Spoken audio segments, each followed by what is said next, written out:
నాగర్ కర్నూలు జిల్లా హాజీపూర్లో రోడ్డు ప్రమాదం జరిగింది. ఓ కారును లారీ ఢీకొట్టింది. కారులో ఉన్న ఇద్దరు వ్యక్తులు తీవ్రంగా గాయపడడంతో మెరుగైన చికిత్స కోసం కుటుంబ సభ్యులు కల్వకుర్తి ఆసుపత్రికి తీసుకెళ్లారు. పదర గ్రామం నుంచి హైదరాబాద్కు వెళ్తూ ఉండగా ఈ ప్రమాదం జరిగింది.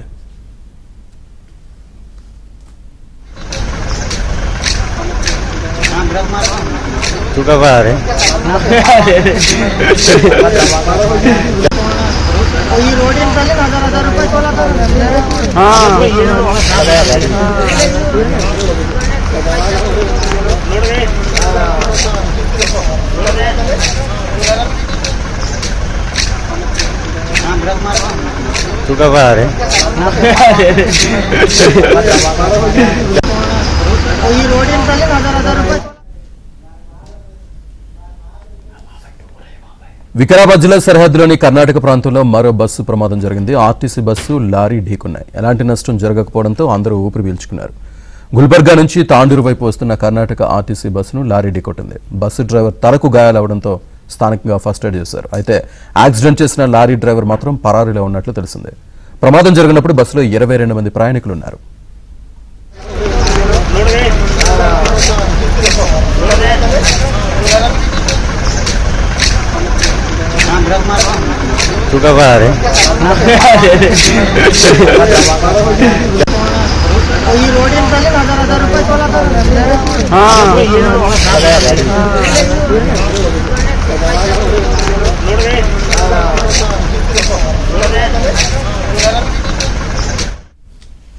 వికారాబాద్ సరిహద్దులో బస్సు ప్రమాదానికి సంబంధించి పూర్తి డీటెయిల్స్ మా కరెస్పాండెంట్ మణికంఠ అందిస్తారు. మణికంఠ,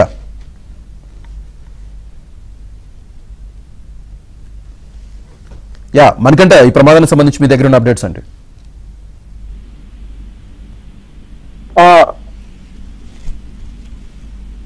చేవెళ్ల బస్సు ప్రమాదం మరవక ముందే మరో ఘోర ప్రమాదం చోటు చేసుకుంది. వికారాబాద్ జిల్లాలోనే వరుస ఘటన చోటు చేసుకోవడం ప్రస్తుతం సంచలనంగా మారుతుందని చెప్పుకోవచ్చు. మరోసారి ఆర్టీసీ బస్సు లారీ ఢీకొన్నాయి.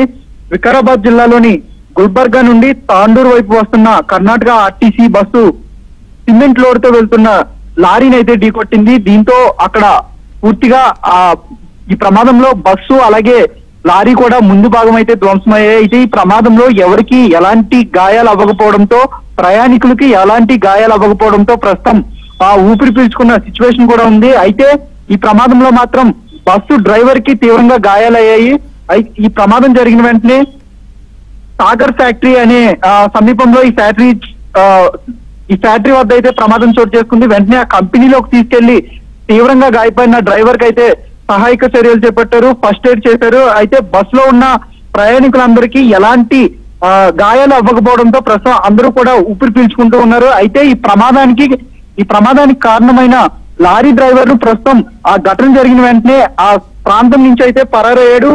ప్రస్తుతం లారీ డ్రైవర్ కోసం కూడా పోలీసులు అయితే గాలిస్తూ ఉన్నారు. మరోవైపు ఈ బస్సులో 22 మంది ఉన్నట్లు సమాచారం అందుతుంది. కర్ణాటక డిపోకి చెందిన ఈ బస్సు ప్రతిరోజు కర్ణాటక నుండి ఉదయం 10 గంటలకు తాండూరుకి వచ్చి చేరుతూ ఉంటుంది. అలాగే తిరిగి ప్రయాణంలో 3 గంటలకు బయలుదేరి ప్రతిరోజు కూడా కర్ణాటక డిపోకి వెళ్ళిపోతూ ఉంటుంది. సో తాండూరు సమీపంలో ఈ ప్రమాదం చోటు చేసుకోవడం సంచలనంగా మారిందని చెప్పుకోవచ్చు. ఎందుకంటే వరుస ఘటనలు, రోడ్డు ప్రమాదాలు చోటు చేసుకుంటున్నాయి. చేవెళ్లలో జరిగిన ఘోర రోడ్డు ప్రమాదంలో కూడా 19 మంది మృతి చెందడం, మరోసారి బస్సుల్లో ప్రయాణించాలన్నా కూడా ప్రతి ప్రయాణికులు ఆలోచించాల్సిన పరిస్థితి ఏర్పడుతుంది. Srinivas. Right Manikanta, thank you.